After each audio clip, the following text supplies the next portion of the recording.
Hi, I'm Andreas. And I'm Steph. And we're from Calibrate Studio.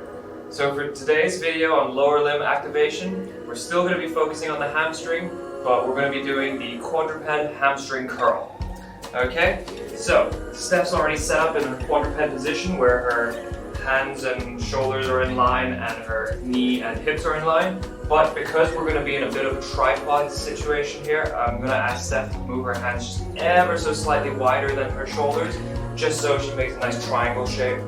Okay, the mini band is going to be around the foot and the ankle. So it's going to be around the foot that's going to be moving. So in this case, it's going to be her right leg that's going to be moving, and the mini band will be around her left ankle. Okay, so before we set anything else up, I'm going to need Steph to brace her core a little bit, just so her lower back doesn't collapse downwards. So it's a nice straight line here. Okay, good. And then the first step of this is to lift up that right leg and straighten it out, and then squeezing the bum to raise that leg up. Now, I don't want Steph's knee to drop down any more than this throughout the entire movement, so I'm just going to keep my hand here just to remind her.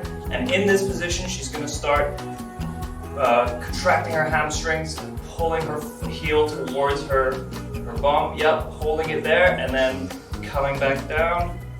Exactly. And I'm going to ask her to do one more repetition. So you'll notice that her hips don't twist around while she's doing this motion as well. It's isolating the muscle just to the hamstrings right here. Exactly. Thank you, Steph. And then you can lower it back down. So with this one, aim for maybe 8 to 10 repetitions. If you need to start off a little lower, do so. Don't force yourself, and make sure that you isolate the muscle that you're moving here. You don't want to be twisting your body. You want to maintain a nice braced core so your lower back doesn't collapse down.